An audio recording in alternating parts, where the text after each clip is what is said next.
what up? My mic is on now, huh? Let's get it. We're gonna start off, you know what I'm saying, a little bit fast today. I'm trying to get some shit done. You know what I'm saying? We got limited time, so trying to use the time I got left.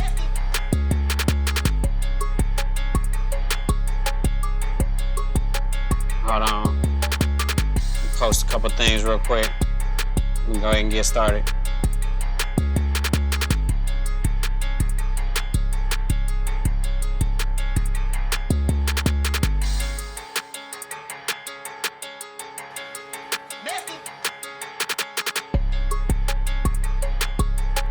Hey, number 9. Who this nigga, man? He doing the countdown? That's the same one, huh? Sheesh. Yeah, that's good.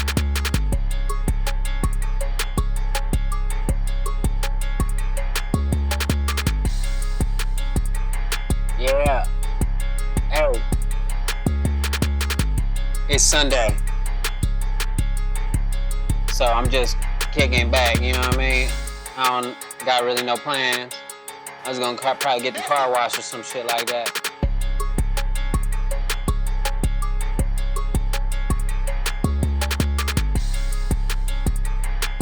Let me get that YouTube chat up real quick.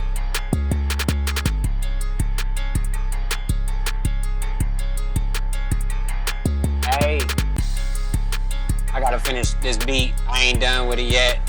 I'm just listening to it. I gotta remix it a little bit, change some things around. But it's good enough for now. You dig? I'm still learning, you know what I mean? It's been about 1 year since I started making beats again and using FL Studio, which is brand new to me. I used to use the MPC, Triton, chord, keyboard, mixing board, you know what I mean? A couple other things, but trying to use all digital now, laptop shit. So yeah, eventually I can get back to where I used to be. It'll take some time though. It is. But all good things come in time. You know what I'm saying? Sheesh. Alright. Let me see. I don't even know what videos we got today. Make a small adjustment real quick. I don't know if you see that little line. There we go. Hey. Ish.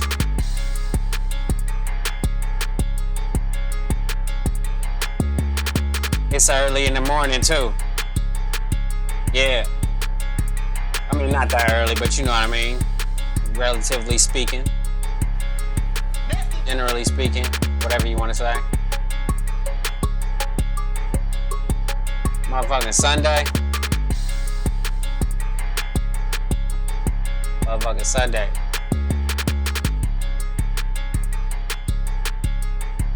Yeah, alright, let's see what this video about. Have been commonly used by the enigmatic and elusive occult societies and magical orders around the world since ancient times. In this video, let's look at some of the most baffling and controversial occult symbols and the meanings behind them. Alright, let's do it. Number 10. The Ankh. Also known as the Key of Life, the Ankh is the ancient Egyptian hieroglyph symbol of eternal life, the cycle of mortal existence and the afterlife. Although of unknown origin, it has been depicted in various Egyptian artworks, right, symbolizing like spiritual healing and a means to communicate with the divine. Worn by the Egyptians as an amulet, it protected its wearer from bad energies. Today, the Ankh is linked with neo-paganism and Kemetism. Play a little This Battlefield occult symbol is often thought to be the predecessor or forerunner of the Christian cross. Okay. Number 9. Sounds Pentacle and pentagram. A pentagram is a five-pointed star facing upwards The that elements. signifies various fivefold concepts.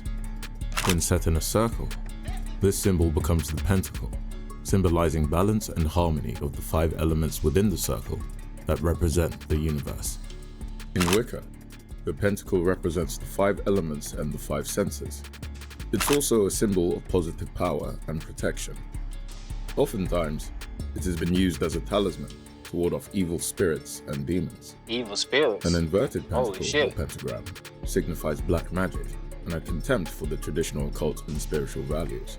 Alright. This symbol that embodies Baphomet, or Satan with the goat's horns, have been used throughout history to cast spells that conjure evil spirits into the realm of the living. Number 8. Seal of Solomon. One Seal of the of oldest Solomon. symbols used in the practice of the occult and ceremonial magic. The Seal of Solomon is the magical signet ring of King Solomon, who used it to control spirits, genies, and demons. Genies. Depicted as a hexagram within a circle, the Seal of Solomon is also relevant in the Jewish tradition. Okay. It was used as a talisman that is said to have the power not only to control or bind supernatural beings, but is also used to cast spells and to conjure spiritual forces. Okay. Number ain't know that. 7. All-Seeing Eye. Uh-oh. Commonly known as the Eye of Providence, the All-Seeing Eye is in fact an eye within a triangle. It is a symbol see that that, carries right? different meanings to different people. While it symbolizes the omnipresence and omniscience of God to some, it is something far more sinister and mysterious for others. Uh-oh. What is Famously he talking depicted about? on the United States $1 bill, the All-Seeing Eye is entrenched in conspiracies, one being the existence of the Illuminati, an all-powerful secret society thought to control the world. Illuminati? It is a Freemason symbol and used in Wicca as a tool to cast curses, spells, and also for psychic control. Oh yeah, Ouija board, huh? Oh my Number God. 6. Icelandic Magical Staves. The Icelandic magical Icelandic staves are a range of beautiful runes and symbols known as Galdrastafar, created by the Icelandic people. They were know believed to that. be endowed with magical energy and powers. Each unique design had a Leprechauns? different purpose, whether it was to bring luck while fishing, provide protection during long journeys, assistance in war, or even to win over a girl and just for a restful sleep. Magic for They have sleep? been recorded Melatonin? in grimoires, textbooks of magic and occultism. These rune characters are deeply interlinked with pagan gods, Nordic mythology, and Icelandic history. Right. Number 5. Leviathan Cross. The satanic symbol of the Leviathan Cross represents anti-theistic views. It features a I double-barreled didn't know cross located at the midpoint of an infinity Everybody's symbol. wearing those jeans though. This sigil symbolizes the eternal universe and the balance between people. This cross was originally created by the Knights Templar before being adopted by Anton LaVey, the Anton founder LaVey, the of the Church of Satan, who called it Satan's Cross. In alchemy, The the double cross. Leviathan cross symbolizes sulfur and brimstone, which is an essential element of nature I didn't know and that. embodies the human soul. Learn something Number new every 4. day. Ouroboros. Ouroboros. That's The what I was talking to my Ouroboros dad is an about ancient Greek yesterday. symbol that features a snake biting its own tail, forming a never-ending cycle. It is Eternity. named after the Greek words aura, meaning tail, and boros, meaning devourer. The circle formed by the snake symbolizes the cycle of life, death, Right. and rebirth. It represents the harmony of opposites and continuous renewal. At least that's This what they symbol say, right? is an essential part of magic and alchemy. It embodies the message that all is one, meaning that one thing changes into another. It is also known to represent the spirit of Transformation. Mercury, the Transhumanism? substance that penetrates all matter. Number 3. Well, you said Mercury, Universal right? Yeah, that's hexagram, Mercury. that all is one, Yeah. meaning that one thing changes into another. It is also known to represent the spirit of Mercury, Yeah, Mercury. the substance All right, that penetrates all matter. Number That's 3. crazy. I didn't know that. Unicursal hexagram. Well, I knew that, but you know what I mean. Although similar to the regular hexagram in being a six-pointed star, the unicursal hexagram is unique Look a little different. as it's formed by a continuous movement without any Ah. breaks. I see. It Says the symbolizes blind the man. union or intertwining of two halves and the coming together of two separate individuals. A union? This symbol has been designed for rituals due to its uninterrupted lines. A variation of the unicursal hexagram with a 5-petal flower at its center was designed by Aleister Crowley Aleister and is Crowley. widely associated Do with It the Thou Will. thelema, where it is used for Thelemites to identify or recognize each other. Number 2. Upside down cross. Nothing screams the Antichrist more than an upside down cross. And yet, this symbol ironically represents both Christian as well as anti-Christian values. Hey, there you In go. Christianity, it's said that St. Peter was crucified on an upside down cross at his own request, since he deemed didn't know himself that. unworthy of being crucified in the same manner as Jesus Christ. Makes Because sense. of this, the Petrine cross, aka upside down cross, is used to symbolize the papacy, as the Pope is considered to be St. Peter's successor. Wow, I didn't know that. However, according to satanic beliefs, this symbol represents the coming of the Antichrist, simply because it's an inverted version of the cross, the most course. recognized symbol of Christianity. Number 1. The Sigil of Baphomet. Infamously known as the Black Goat, the Men of Mendes, Black goat? or I the didn't know Judas that. goat. This symbol, portraying a man with a horned head and goat's leg, represents a Gnostic or pagan deity. In several occult societies, the Baphomet represents Satan, the fallen angel. The symbol is hung on the altar's western wall during the rituals. In the past, the Knights Knights Templar Templar. had been accused of worshipping this demonic deity and incorporating the sigil into numerous occult Ooh. rituals and ceremonies that are held even today. Today, it's also a symbol of balance among occult societies. Balance. Exactly. That's it for our list of occult symbols. Ball. Did we miss anything? I'm sure Let you us know in did, but the it's comments okay. down We'll below. get you next time. If you enjoyed this video, Yeah, it was great. Thanks, man. Appreciate it.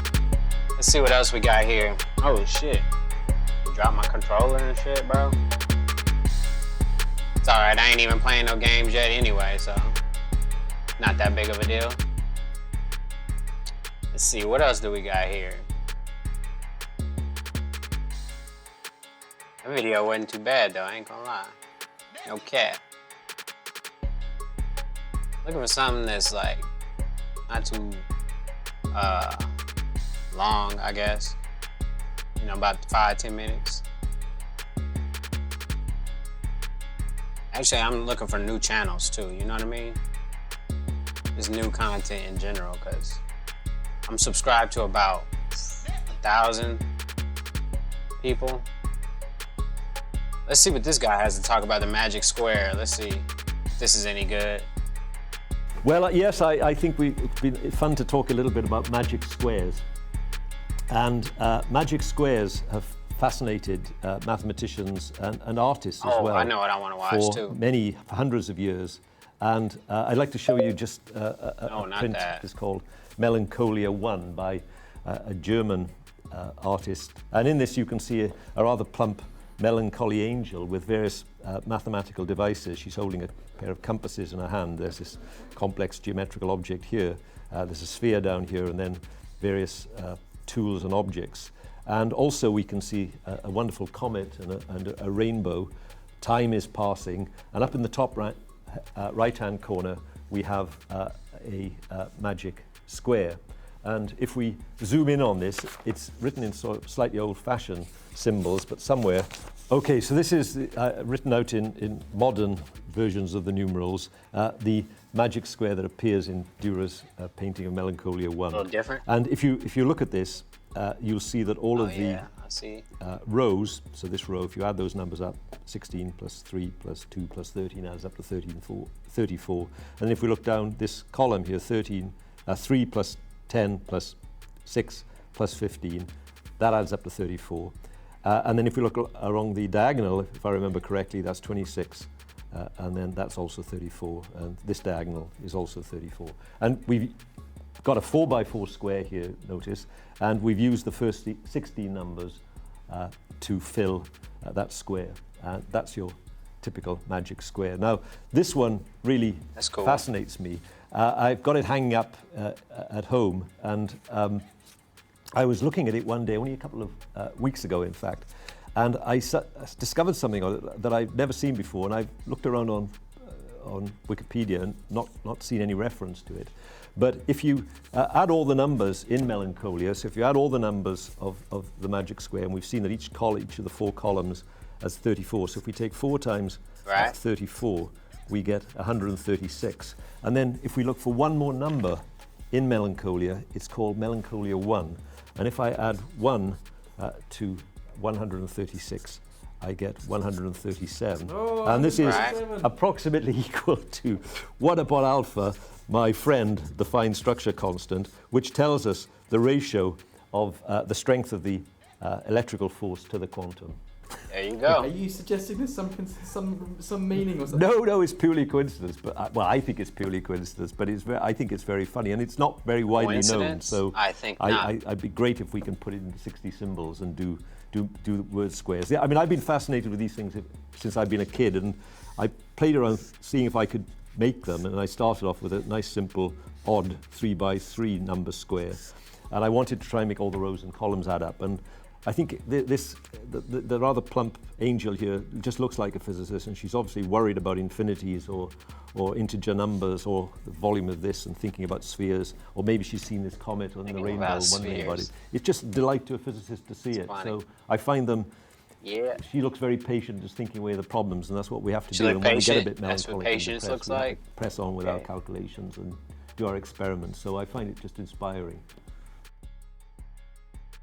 I'm finna go live on TikTok too real quick. Give me a second, y'all. Like, 2 minutes.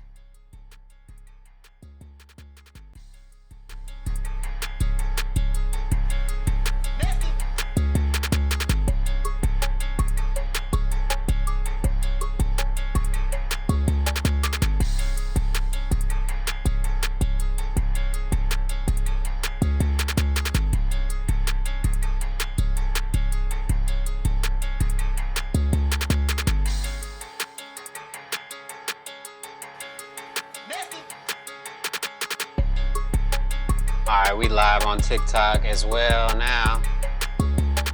Let's watch this video. It's a quick video pretty much. Not that quick, but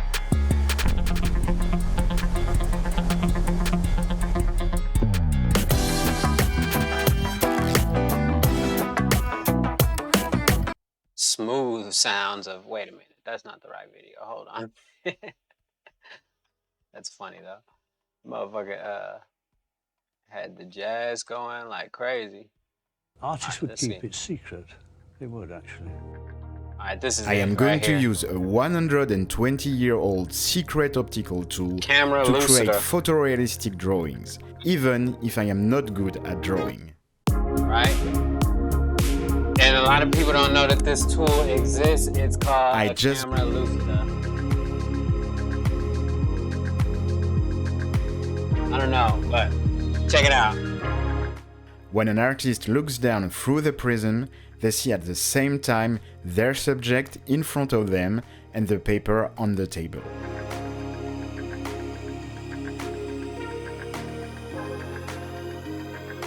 Camera Lucida. With practice, the artist can trace a very realistic image. It's still The not the instrument exact often video I'm came with looking lenses for, but to help focus the subject at several distances.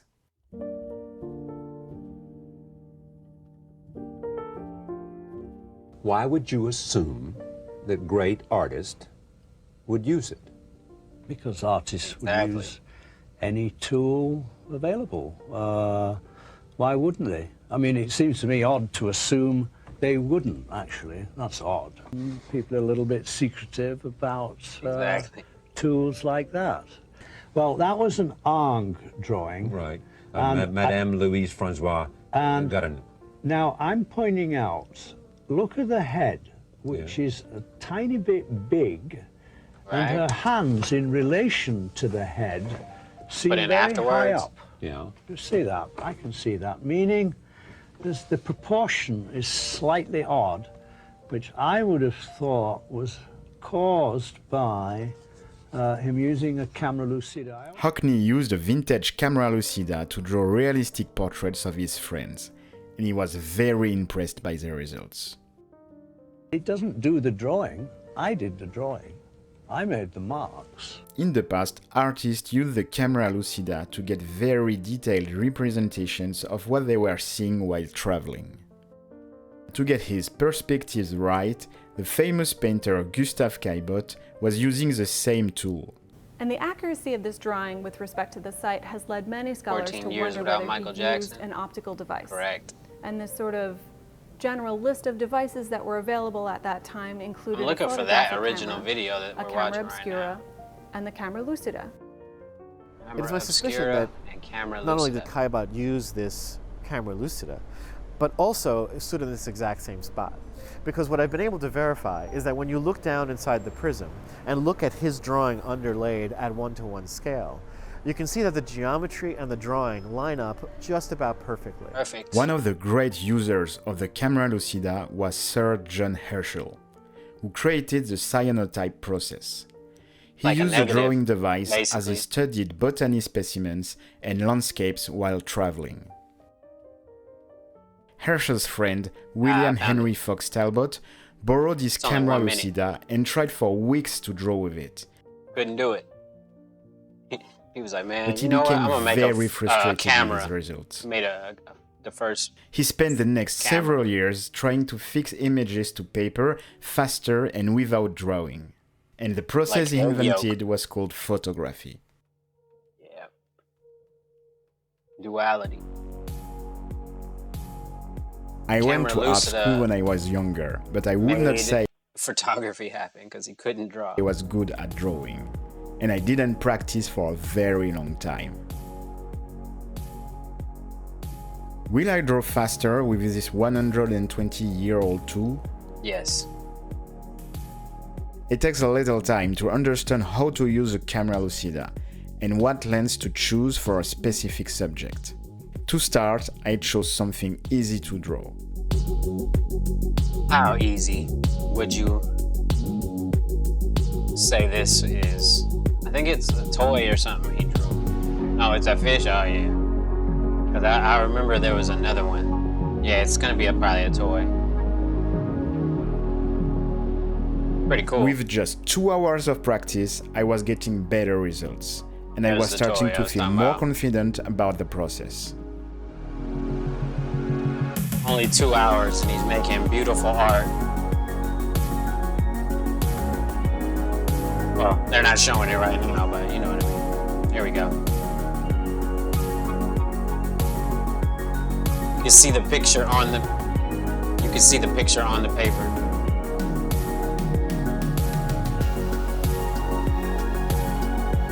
Pretty crazy. I started to experiment with different techniques. Motherfucker got the beat bumping and shit. God damn. Camera lucida. Turn you into an artist overnight.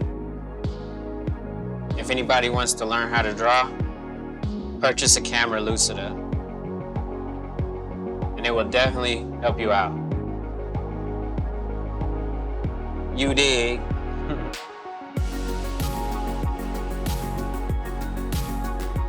I never knew how to draw when I was a kid, so when I found out about this, I was like, that's cool. I remember in art class, the first thing I tried to do was make a circle. Didn't happen. I even asked my wife to try it out, and on her first try, she got a very good result. He banged out some art with the quickness. The camera lucida is still available today, but it's not well known or widely used. So we said about Nobody designing wants to camera know about lucida it. for today. They don't want you to Pablo know about it. Garcia created a modern version of the camera lucida, and he called it the Neo Lucida. I would love to test the Neo Lucida and compare it with the original one. The use of the camera lucida does not take away the talents of classical artists. Being stuck in traditional ways of thinking is not how we can make great art. Using new technologies to work better and faster opens a lot of Camera new Lucida. possibilities, like the AI revolution we are living right now. Hey, I will continue to practice drawing with the Camera Lucida, and I will show you my progress in the future. Alright, this is another The video. artist David Hockney and the physicist Charles Falco. This one is good because it gets straight to the point. I think it's only like a minute long. And The artist You'll David see. Hockney and the artist David Hockney and the physicist Charles Falco suggested that hold on, let me start it one more time. I'm looking for another video. the artist David Hockney and the physicist Charles Falco suggested that huge developments in Renaissance art were not just down to people getting better at it, but rather their use of a piece of radically new optical technology known as the camera obscura. Lucida. No, the camera obscura Camera- is that one, and then the camera lucida is for the one on the table. Why is that shit so damn? All right, we started back over because I'm trying to make a clip out of this. So, yeah, actually, matter of fact, let me do this too. Some of this in the back. All right, there we go. All right, so yeah. The artist David Hockney and the physicist Charles Falco suggested that huge developments in Renaissance art were not just down to people getting better at it, but rather their use of a piece of radically new optical technology known as the camera obscura. Camera obscura is Latin for dark room, and by about 1550, a lens was being used instead of the pinhole, giving a much brighter image, a picture clear enough to trace around. The camera obscura became a portable device, and wily Renaissance artists made them into tents and later boxes that they could climb into. That's pretty cool. Then a miniature one was developed, which looks surprisingly similar to the cameras that came along 400 years later. Hockney and Falco claim this explains the sudden improvement in realism. But what do you think? Exactly. What do I think? I think that this video is good too. Actually, we're gonna watch the second one too. This is a big camera obscura at the beach. Like I said, a lot of people don't know about these things. My name is Robert Zucchetto. I'm the operator of the camera obscura, and I've been operating it since 1995. And it's a beautiful experience, and everyone should come down here. We're at Ocean Beach, located behind the Cliff House on the lower terrace. Well, I encountered it when I was 10 years old. I used to sneak in here all the time. I used to just hang out down here and go get Camera obscura operator. Sneak in with my bathing suit. I think this is in California. Oh, let me find the compass videos. It was too. like a different image, so it was like something in a bowl. So that was kind of spectacular in that itself. It was great because every time I can just sit back there and look at the seal rock and Ocean Beach and all the seals.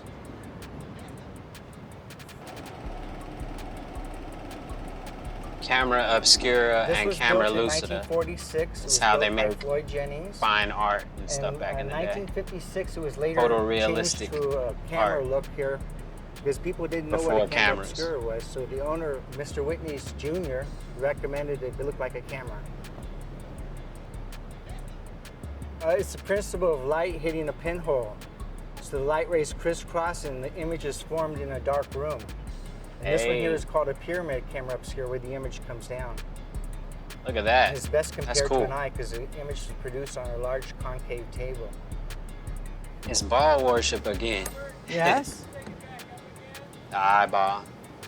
There's That's an how they eye made on a top of camera the pyramid obscura. that's rotating, and that's a symbol of the cosmic eye, seeing everything. Well, that's my interpretation. He's like, that's my interpretation. The cosmic eye, seeing everything. I didn't catch how long he said he worked here, but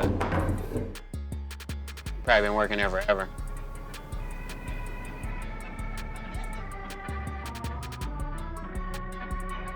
This video is cool. I found it like a year or two ago. Up or down is how you focus it, so everything in the camera is focused for 100 meters.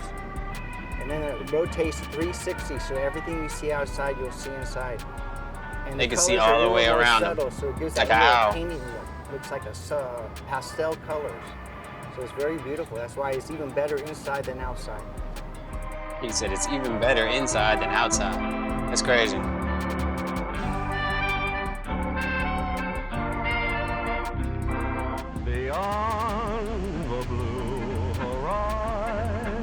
Beyond the blue horizon. This is a cool video, I don't know. It's weird. This shit's weird. The camera obscura changes my perspective in a way because you see things in a different way. It's the same lighting from... He said the camera obscura changes my perspective. The camera obscura changes my perspective in a way because you see things in a different way.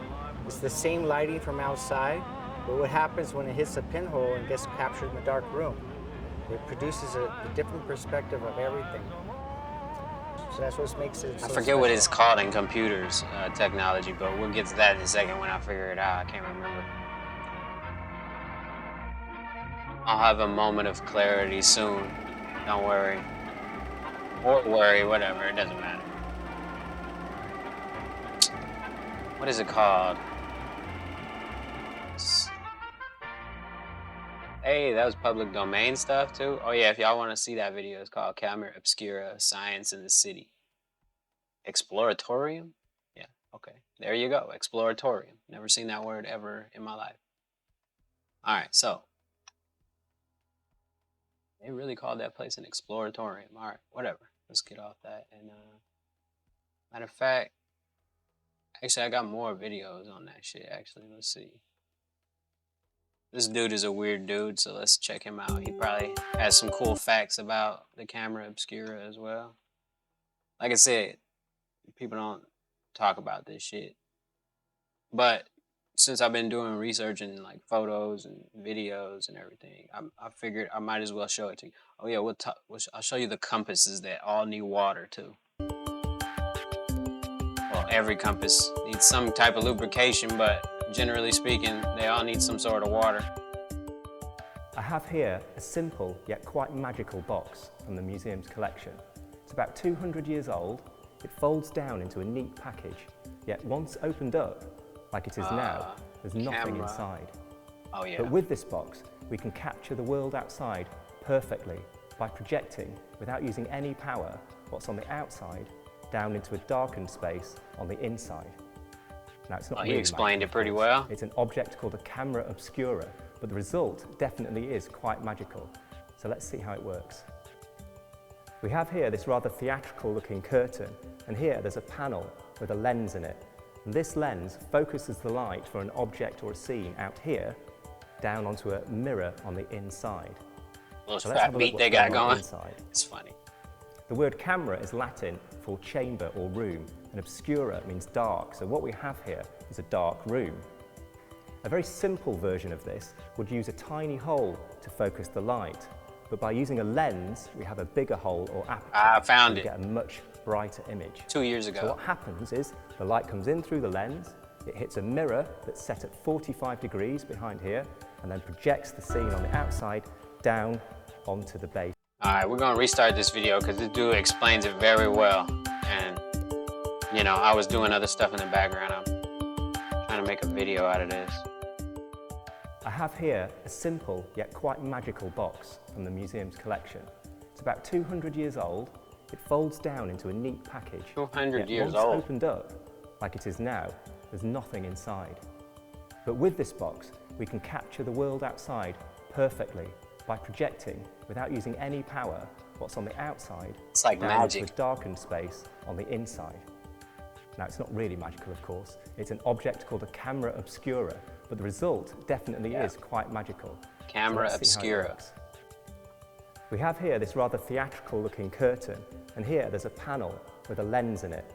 And this lens focuses the light for an The object veil. or a scene out here down onto a mirror on the inside.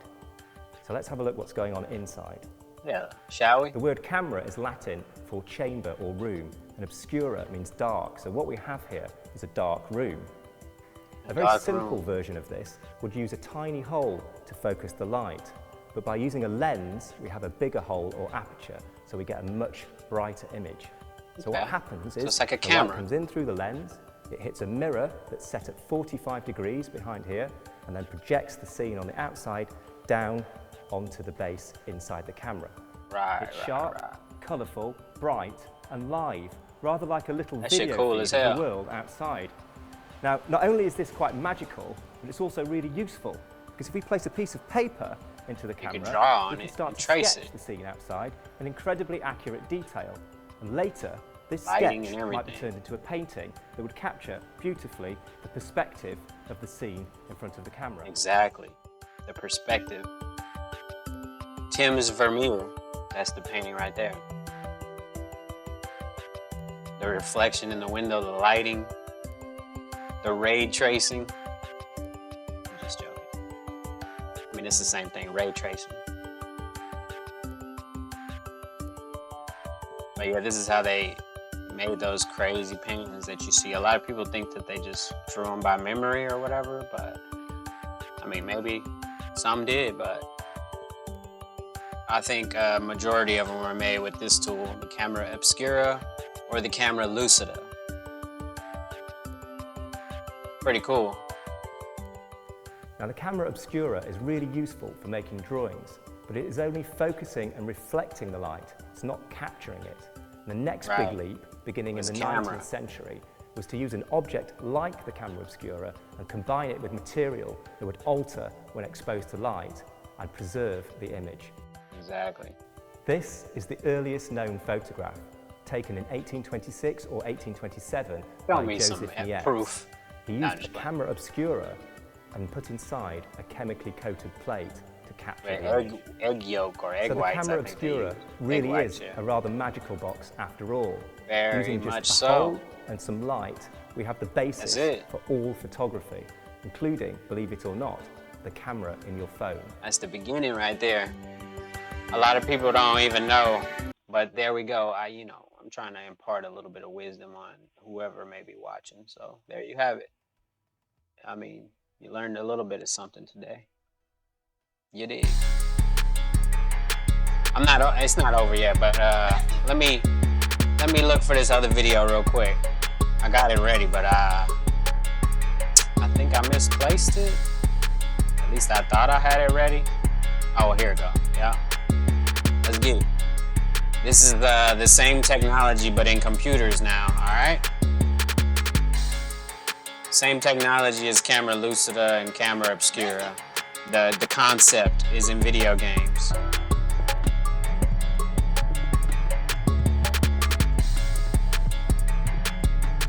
All right. He's about to make a dark room right now. And then, yeah, he's making a dark room. He's gonna make a Camera Obscura in Minecraft. And it works, which is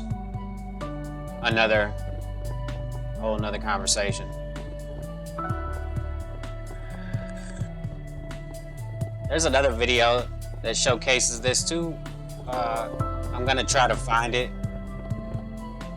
Minecraft, there we go. Somebody put in gaming. This one might be the better one, but we'll finish watching this one just for the sake of, us already watching majority of it. The camera is already working.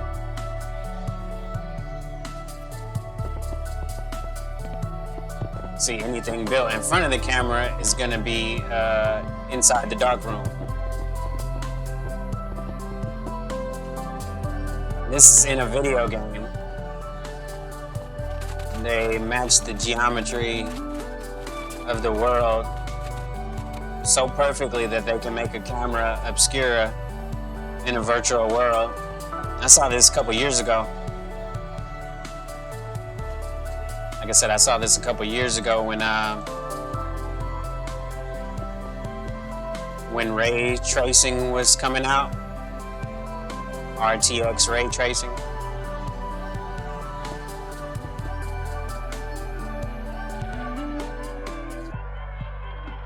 And yeah, pretty crazy stuff. And if you don't understand what's going on, again, just rewind this stream a little bit, or just Google camera obscura or camera lucida, and then you'll understand what just happened in that video game. Basically, the guy, you know, made one of them in the video game, and for that to be possible, they basically, you know, figured out everything. But is that even a question anymore? They know everything. What they tell us is, you know, stupid shit, but camera obscura, you see it? It's in Minecraft, like I said. The physics. I wonder what's going on today with the audio. Like, at least the mic. It's crazy. Maybe it's because in a different spot it's picking up my voice a little better or whatever, but yeah, this is another example of a camera obscura in a video game. So does he got any music? All right, yeah, he got a little music. Well, he fuck his music. All right, his music ain't playing loud enough. So, hey, hold on. Let me see real quick. All right, here we go. Yeah, this video don't got no music, so my bad. Let's skip it a little bit ahead. Camera obscura, as you can see. Again.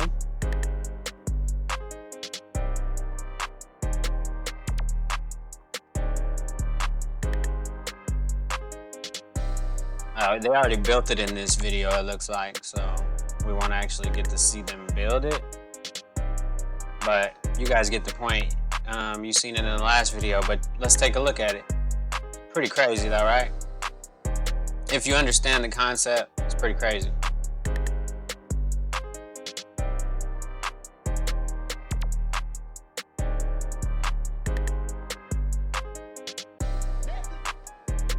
There's probably a better video that explains this. Matter of fact, let me take a look for it real quick. You know what I'm saying? Like, sheesh. Probably a better video that explains it. With some like audio and shit. Oh, it's a mod? I think, where is the official like NVIDIA video of this shit? Oh, let's do this. How about this? Oh yeah, right here.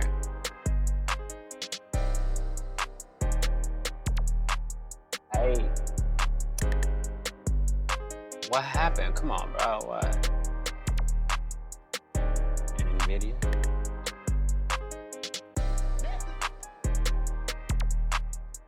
RTX.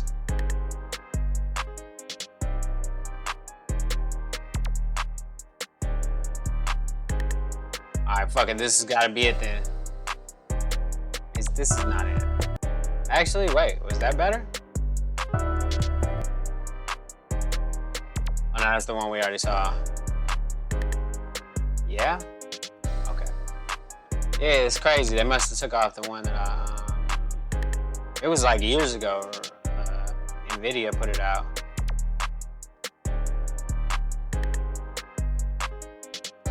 Let's try this one.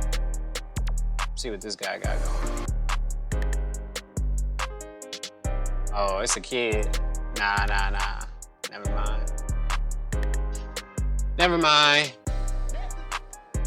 Oh yeah, camera lucida is in Minecraft. It's how they do ray tracing. It's how they do realistic lighting. It's the same technology.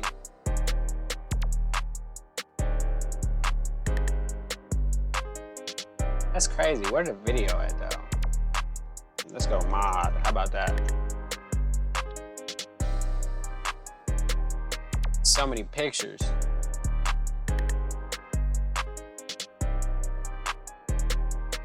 Man, that was 3 years ago and dude only got like, well, I know how that is though.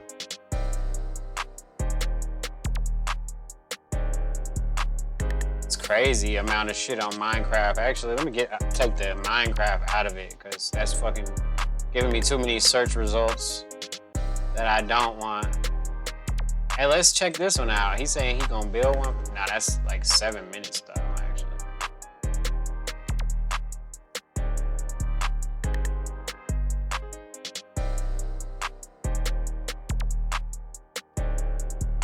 This dude made one too. Holy shit, that's a big one. Let's check this one out. Damn. Can y'all see what it is? There we go.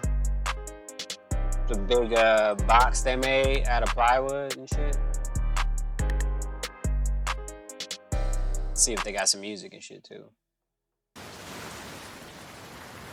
Nope. Just fucking.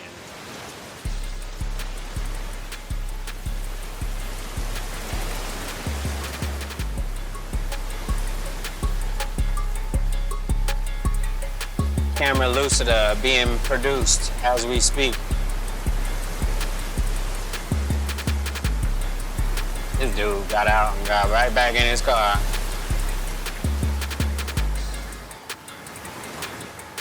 You can see him outside, right?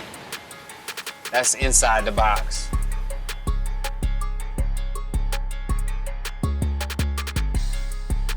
It's the Paradox. The artist David Hockney. Hey. Alright, let's see. Hold on. I'm looking for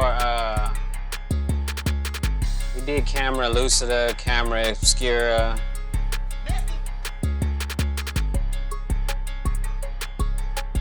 Hey, let's this one. Nope.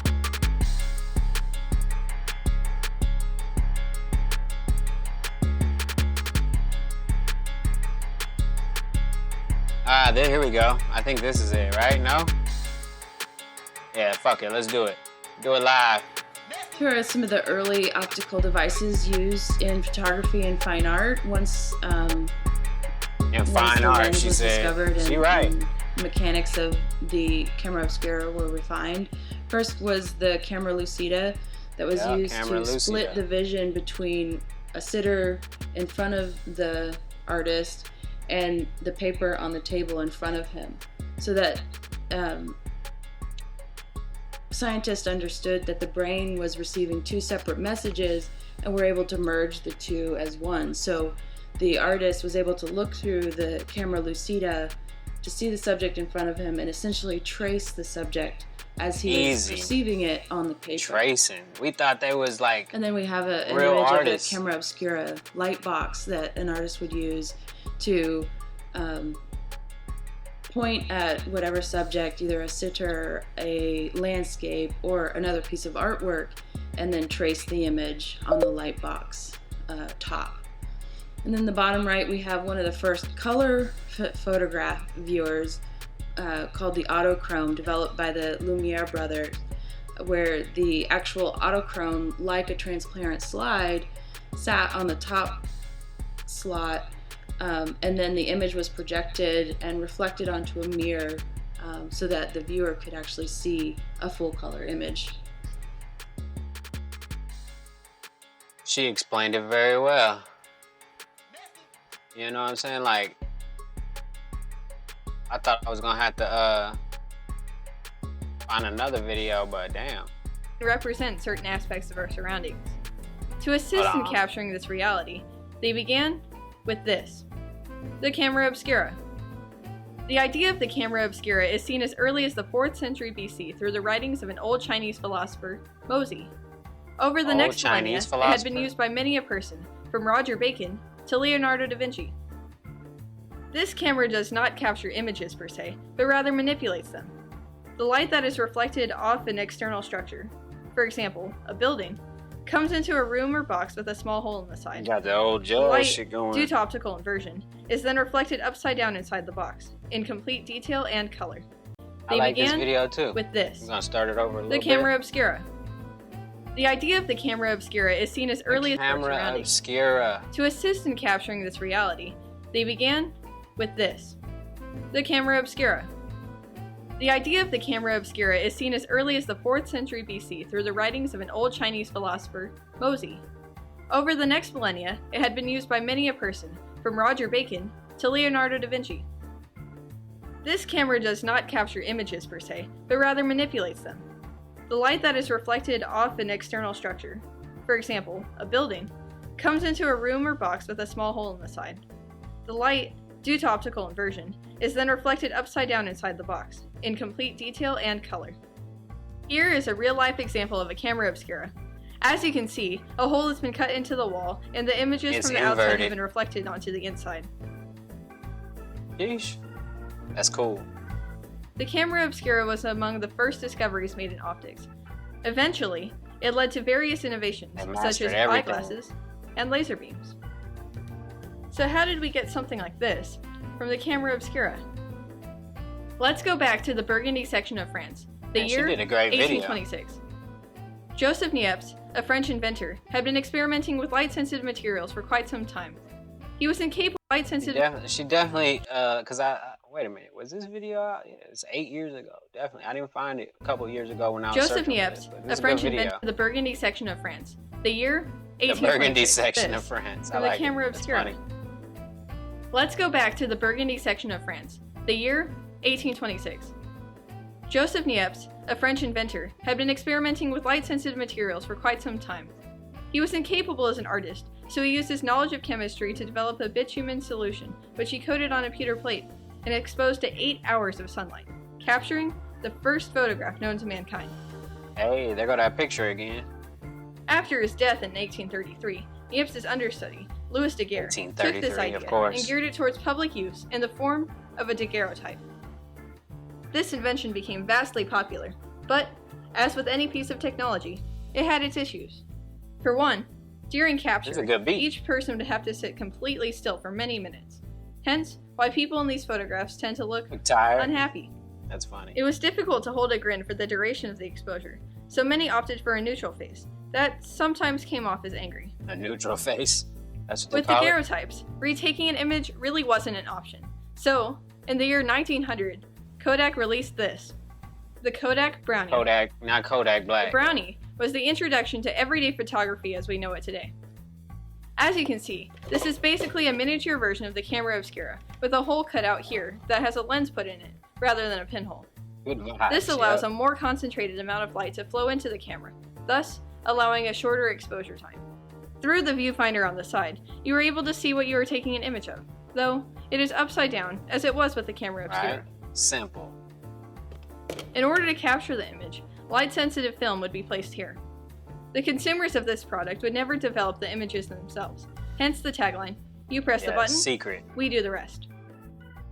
Over the years, cameras have drastically transformed, from box to film, Polaroid, DSLR, GoPro, and even smartphones. So next time that you take a picture, consider how much history went into capturing that one moment. Exactly.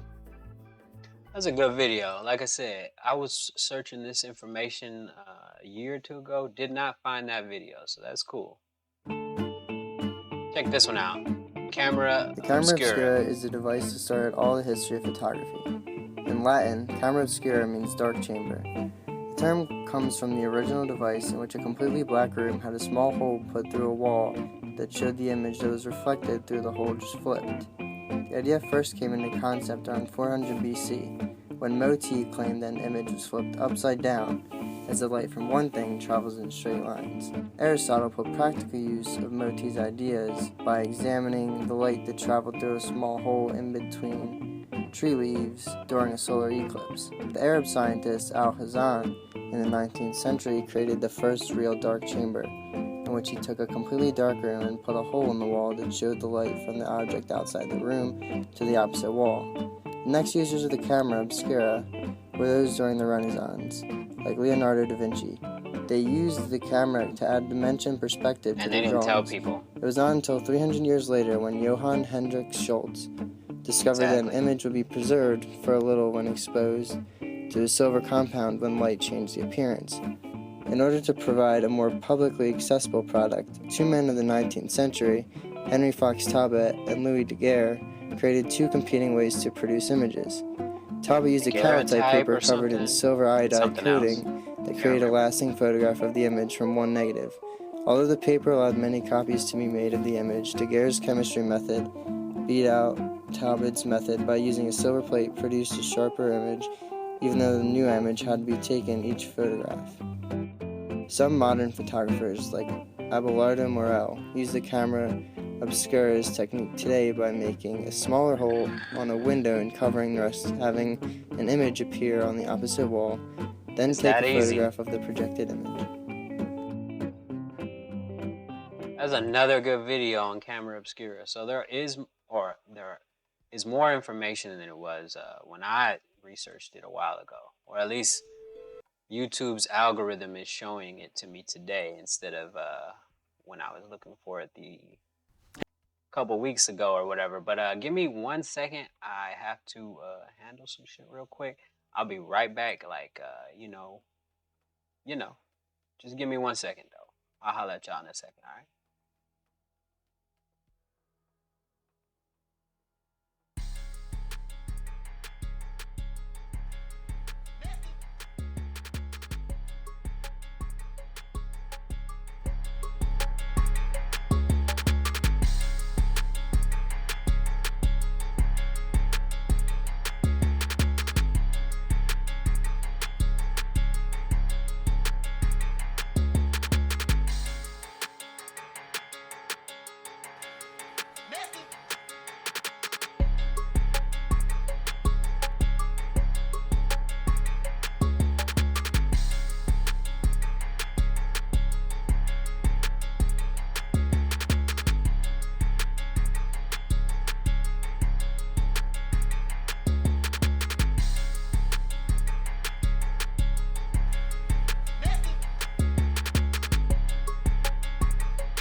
My bad, I'm back.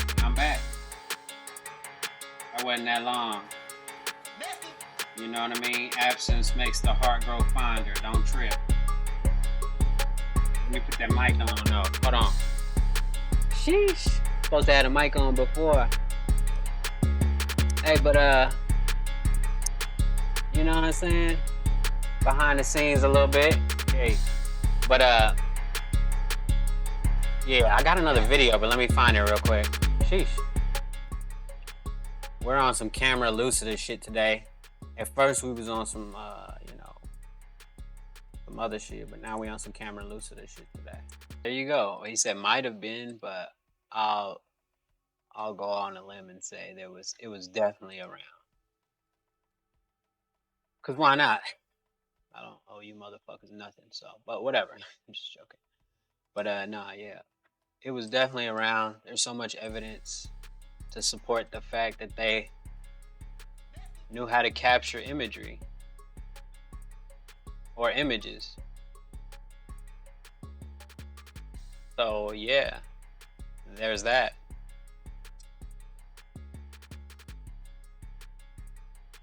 Oh, I'm looking for, let's see, what is this one? Is this one short? Nah. 8 months ago? Thames Vermeer. Alright, let's see. Let's use this. This is the basic definition of a pinhole camera or a camera obscura.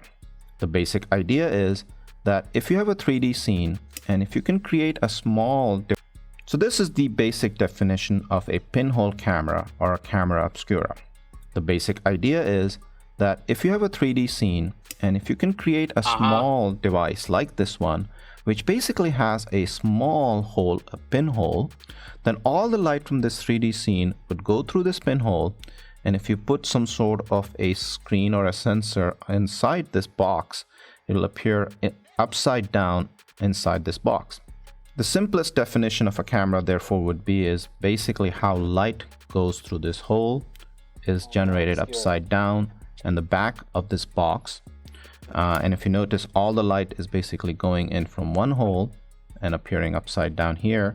And now, of course, I just the got simplest here thing what you I can do to make this. I don't know what you did.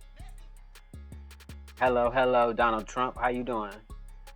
I'm over here on YouTube and Twitch streaming about a camera obscura. If you never heard of a camera obscura, Google it. It's pretty cool.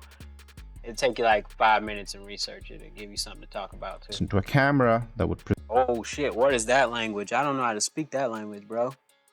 Can you rewrite that in English, please? Thank you. preserve this image would be to be able to store this image in some. Yeah, because I only speak English and Ebonics. So, holy shit, I didn't even know that was like that the whole time. That sucks. Whatever. Well, we fixed it. Anyways, but yeah, I'm watching Camera Obscura. What's your TikTok? You're on it right now. It's You People Live. This is my TikTok.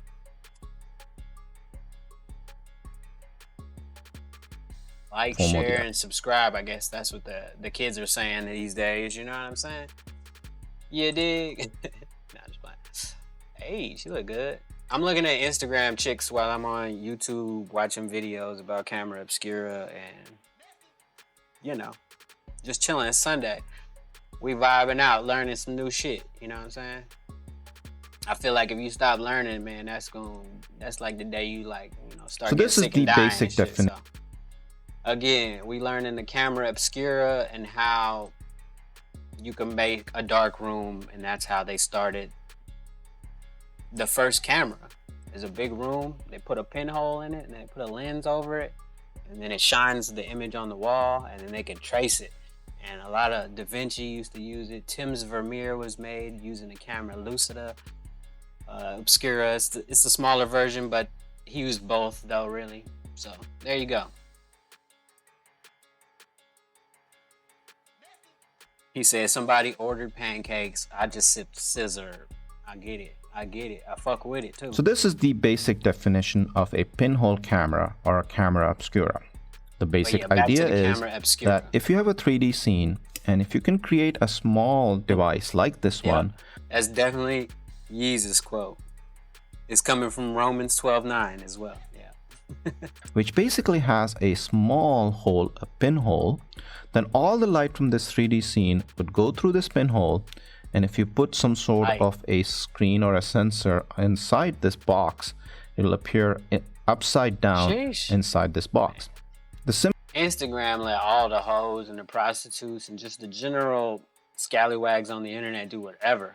But let me say something out of line. They'll ban me, suspend me in no time. I can't even post certain videos, but I swear, I ain't tripping, I ain't arguing because, you know, I look at the videos and the pictures they be posting too, so Instagram don't change nothing, but, you know, just chill on me a little bit, man. Same with you, TikTok. Y'all be tripping on me and shit.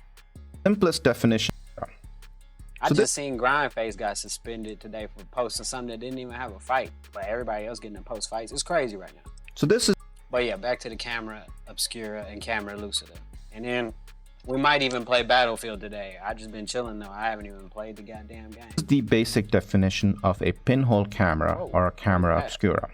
The basic idea is that if you have a 3D scene and if you can create a small device like this one, which basically has a small hole, a pinhole, then all the light from this 3D scene would go through this pinhole, and if you put some sort of a screen or a sensor inside this box, it'll appear upside down inside this box.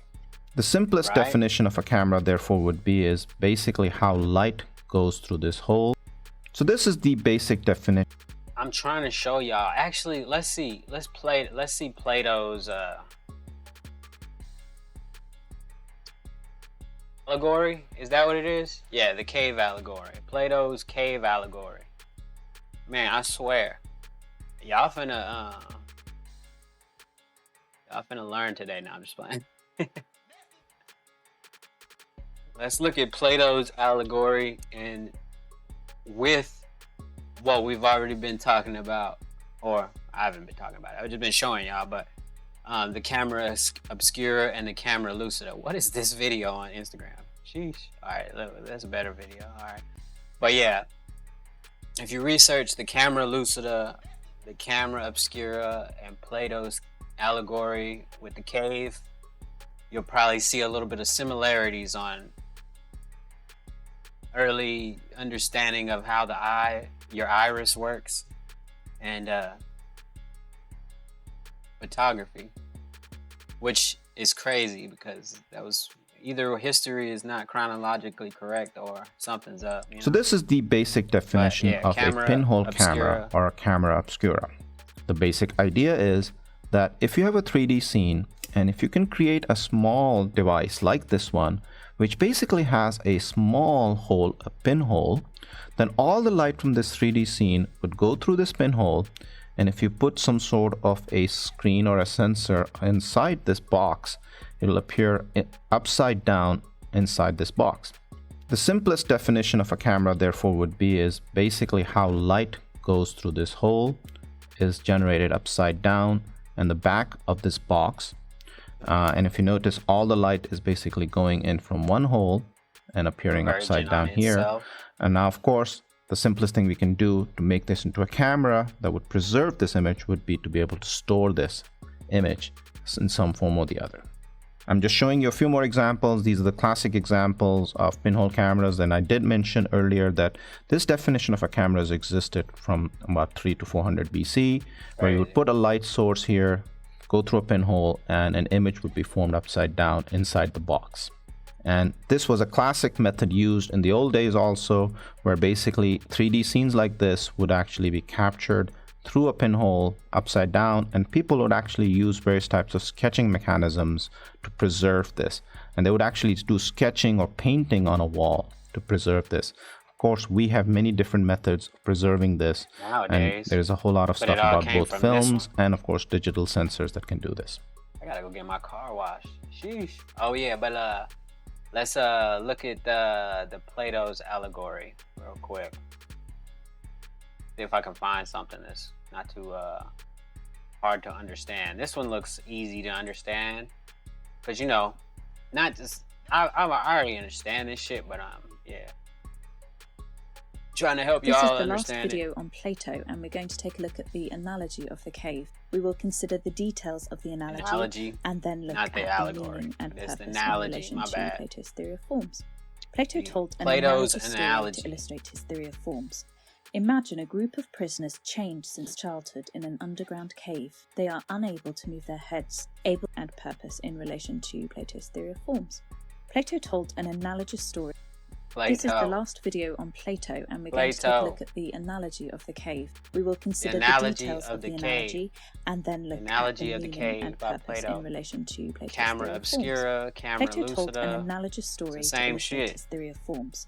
Imagine a group of prisoners chained since childhood in an underground cave. They are unable to move their heads, able to look forward only. Imagine that behind them is a fire burning up higher is a crazy place. Distance, and between the fire and the prisoners, a low wall has been built. There is a walkway where people are carrying various objects that rise above the wall, including human images and shapes of animals.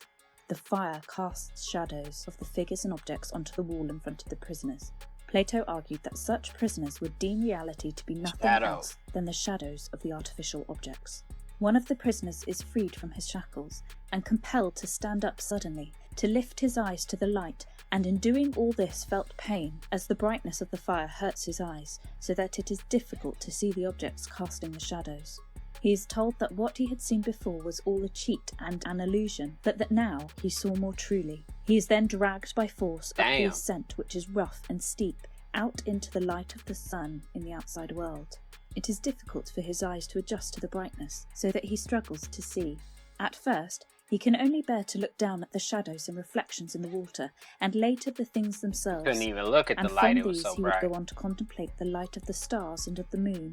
Finally, he would be able to look upon the sun itself. By now he has learned that it is because of the sun that he can see anything at all, that the sun is in some sort the cause of all these things that they had seen. Then, if he recalled to his mind his first habitation, still chained and deceived in the cave, he would pity the prisoners there. If there had been honours and commendations among them which they bestowed to one another, and prizes for the man who was quickest to make out the shadows as they pass, he would not envy and emulate those who were honoured, but endure anything rather than opine with them and live that life. If he were to go down again and take his old place in the cave, he would find it hard to see in the darkness, having come from the bright light. And if he tried to join in evaluating these shadows while his vision was still dim and before his eyes were accustomed to the dark, the shackled prisoners would laugh at him for his inability to see the shadows well, whilst they congratulate each other on their own proficiency. They would say that he had returned from his journey aloft with his eyes ruined, and if he tried to release them and lead them up to the light, they would kill him if it were possible. Plato explained the meaning of this analogy. He explained that the prisoners are very much like us humans, who are chained or restricted from knowing the truth. The cave represents the empirical world of sense experience, the region revealed through sight. Plato likened the light of the fire in it to the power of the sun, and the shadows symbolise the imperfect particulars we observe. Like shadows, these only resemble reality and lead to opinion rather than to knowledge. The ascent to light and the contemplation of the things above represent the souls who are chained or restricted from knowing the shackled prisoners would laugh at him for his inability to see the shadows well, whilst they congratulate each other on their own proficiency. They would say that he had returned from his journey aloft with his eyes ruined, and if he tried to release them and lead them up to the light, they would kill him if it were possible. Plato explained the meaning of this analogy. He explained that the prisoners are very much like us humans, who are chained or restricted from knowing the truth. The cave represents the empirical world of sense experience, the region revealed through sight. Plato likened the light of the fire in it to the power of the sun, and the shadows symbolise the imperfect particulars we observe. Like shadows, these only resemble reality and lead to opinion rather than to knowledge. The ascent to light and the contemplation of the things above represent the soul's ascent to knowledge via reason, as the outside world represents the realm of the forms, the realm of truth. Plato described it as the conversion of the mind from the twilight of error to the truth, that climb up into the real world which we shall call true philosophy. The shadows and reflections viewed in the outside world represent the lower forms and objects, and the objects and the heavenly bodies represent the higher forms. The sun represents the form of the good upon which all else is contingent or dependent. Plato expanded on that symbol. Good is to the intellectual faculty what the sun is to that of vision. And if you want to know more about that particular comparison, look back Plato at the video all about the form of the good and the symbol of the sun. Epistemically, Plato's using the analogy to try and convince us, or to try and help us understand and consider our world as one of illusion and the realm of forms as the realm of truth. It helps us to understand the reaction of the philosopher as he comes closer to truth, and the reaction of those around him who ridicule him and who are unable to accept and value and understand his journey. Through the analogy, we are able to recognise the folly of the opinions that people have about this world being the source of truth, when actually all around us is just illusion. It is also a reminder of the difficulty of journeying and the pain of journeying, of letting go of those opinions and of seeking and grasping the truth about life. Ontologically, the analogy helps us to understand the way in which the forms are more real, as Plato describes it, than the particulars that we see around us in this world. And the idea of the shadows and the objects casting the shadows, which are not the real objects themselves, remember. I just found a better video. Hold on. The pain of journeying, we're gonna finish this one though. Go of those opinions and of seeking and grasping the truth about life. Talks about Truman Show and the Matrix. The analogy helps us to understand the way in which the forms are more real, as Plato describes it, than the particulars that we see around us in this world. And the idea of the shadows and the objects casting the shadows, which are not the real objects themselves, remember, they're simply puppets or carvings carried by these people. It helps us to understand how these are in some way like the real objects themselves, but not the real objects themselves. Just as the it's an image. Are like the forms in that they instantiate the forms, but they are not the forms themselves. And that's the metaphysics that's shown in the analogy. This video has been brought to you by Jest Education. Thank you for watching, and please subscribe to find out more. This is not school, but you're gonna learn something if you watch this stream with me. There have been many stories about characters discovering that reality isn't real at all. This isn't real. What is real? But where did this idea come from? Hello, someone there? For that, we have to go back over 2,000 years to the famed philosopher Plato. have been many stories about characters discovering that reality isn't real at all. This isn't real. What is real? But where did this idea come from? Hello, someone there? For that, we have to go back over 2,000 years to the famed philosopher Plato. Why is this story still so captivating, and what can we learn from it? This is What is Plato's Allegory of the Cave? Okay, so the other one called it analogy, and this one's calling it allegory. So I guess I was right when I called it Plato's allegory at the beginning. All right. There have been many stories about characters discovering that reality isn't real at all. This isn't real. What is real? But where did this idea come from? Hello, someone there? For that, we have to go back over 2,000 years to the famed philosopher Plato. The ice is raw in hell. There have been many stories about characters discovering that reality isn't real at all. This Ice is raw What in is hell. real? But where did this idea come from? Hello, someone there? For that, we have to go back over 2,000 years to the famed philosopher Plato. Why is this story still so captivating, and what can we Plato's learn allegory. from it? This is What is Plato's Allegory of the Cave? Make sure you subscribe and enable notifications for more videos on literary techniques such as irony, satire. I get it. The Allegory of the Cave is The Allegory of the Cave is a selection from a larger work called The Republic, written about 375 BCE by the Greek philosopher Plato. It remains a seminal piece of writing with profound philosophical questions about the nature of human perception. To illustrate these ideas, Plato uses an allegory, which is a form of storytelling that uses symbolism to represent larger or complex ideas. Okay. So, what happens in Plato's Allegory of the Cave? It begins with a group of prisoners who have lived their entire lives in a cave. They are chained to a wall, unable to turn their heads, so all they see is a wall onto which shadows are projected. Above and behind them is a fire that other men use to cast these shadows. They hold up statues and figures of animals, occasionally making noises like a puppet show in silhouette. Because this is all the prisoners have known, the shadows are their perceived reality. Exactly. One of these prisoners is set free and turns to see the fire behind them. The prisoner is told that the shadows were merely an illusion. An The illusion. brightness of the fire hurts his eyes as he struggles to perceive this new reality. The prisoner is then dragged fully out of the cave and into the glaring sunlight. They don't want the Once truth. the prisoner's eyes have adjusted, however, he will slowly realize that this reality is far more real than the one he knew before. Exactly. Instead of the mere shadow of a tree, he sees an actual tree. The real thing. The prisoner Or then is it? returns to share this enlightenment with his fellow prisoners. But as he re-enters the cave, he's effectively blind once again, for his eyes are no longer accustomed to the darkness.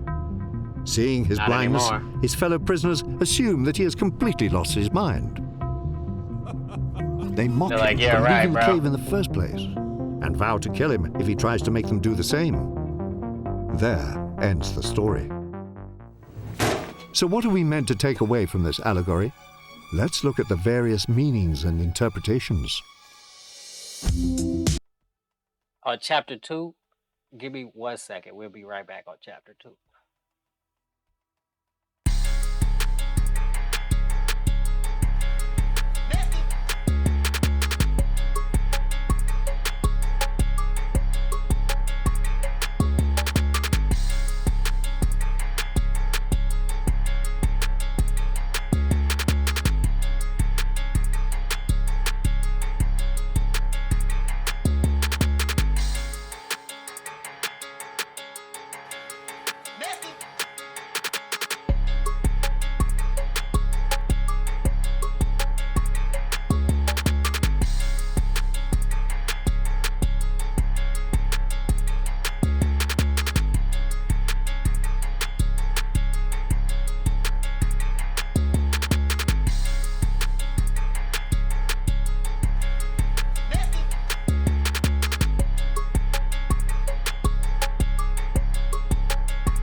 right. Let's get it. We back. Chapter 2. Let's hear chapter 2 real quick. Just like The Matrix, Plato's allegory of the cave deals with big questions. What?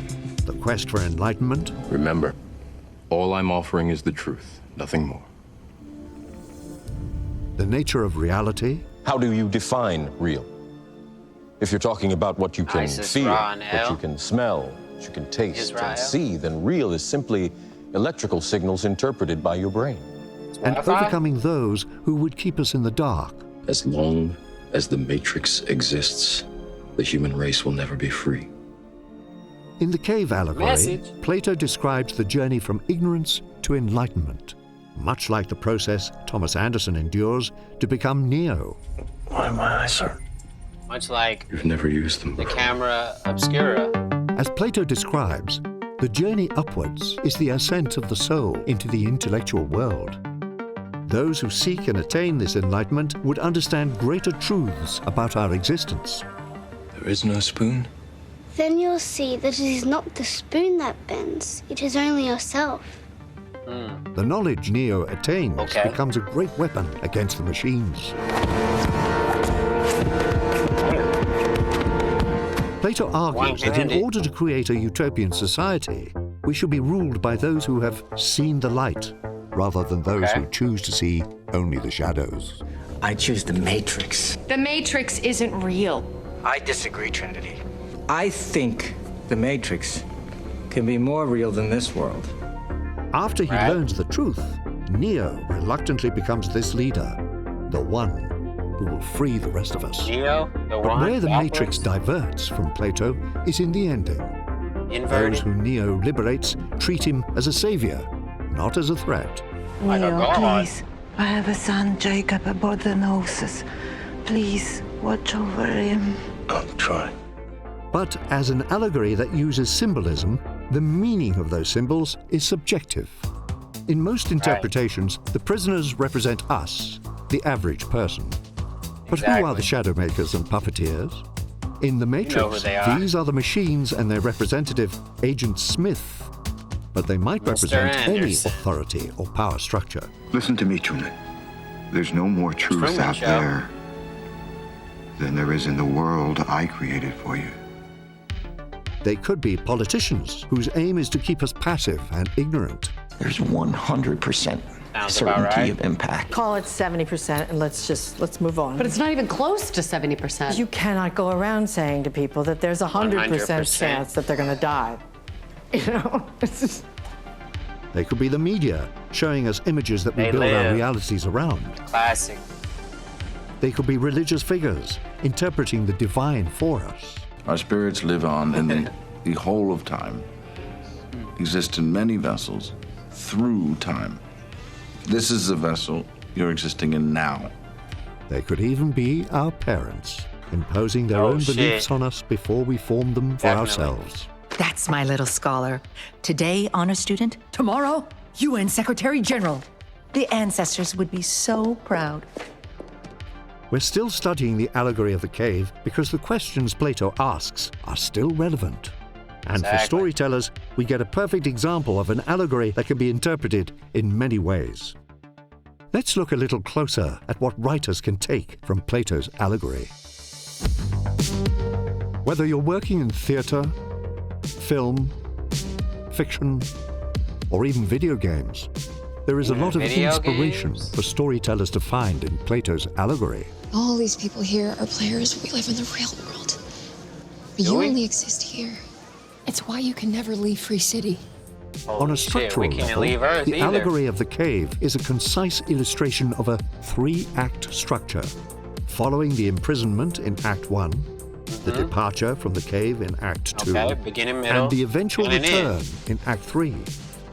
Our protagonist is also given a complete character arc as they experience an event that changes their life and how they see the world.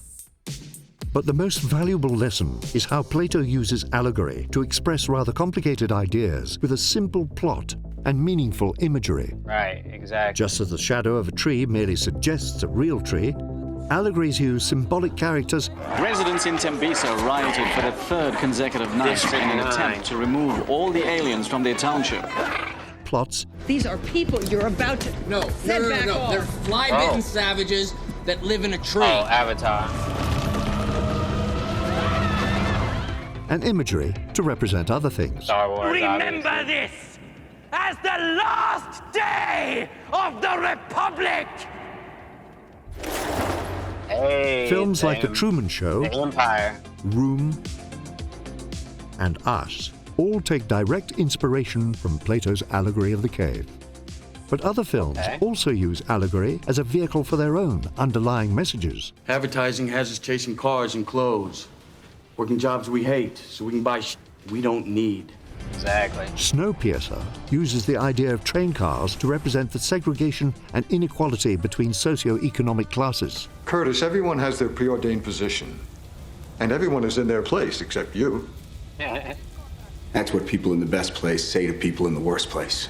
Exactly. Zootopia is an exploration of prejudice and stereotyping. I mean, it's not like a bunny could go savage. Right, but a fox could, huh?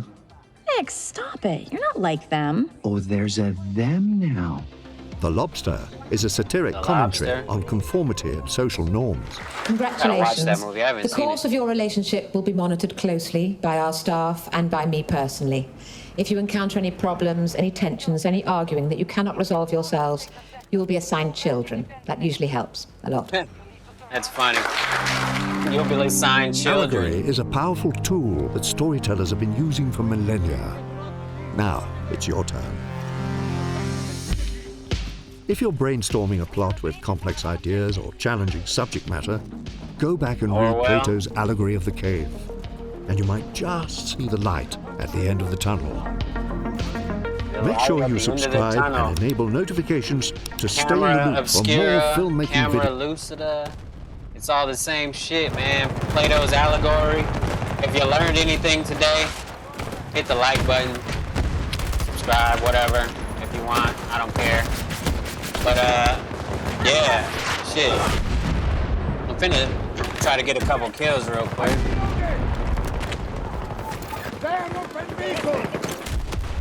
We have been pushed off at Alpha 1. Fuck!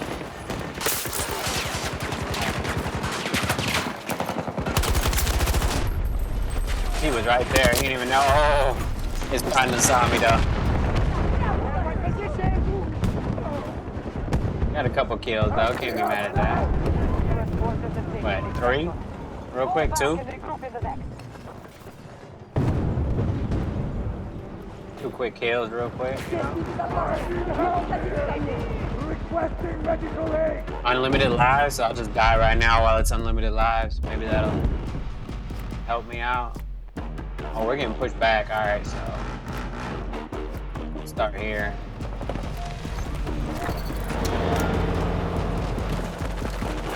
We must hold them here as long as possible. Defend the objective.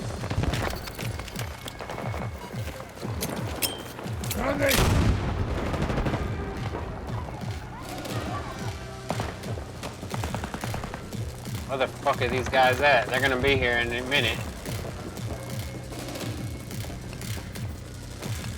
There is an available support drop ready. Distance 300 meters. Hey, motherfucker hit me so fast. What kind of... I'm telling you, they got the new meta guns. I ain't got the new meta guns yet. I'm still using my old shit.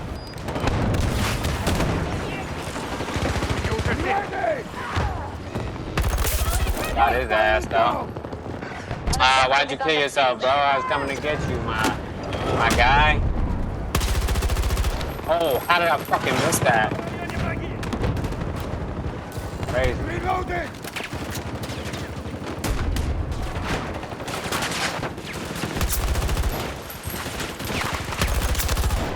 Watch out!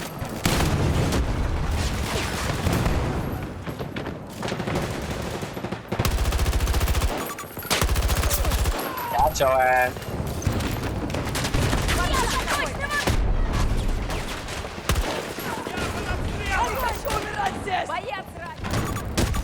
Holy shit. Damn! Oh, I couldn't lay down fast enough.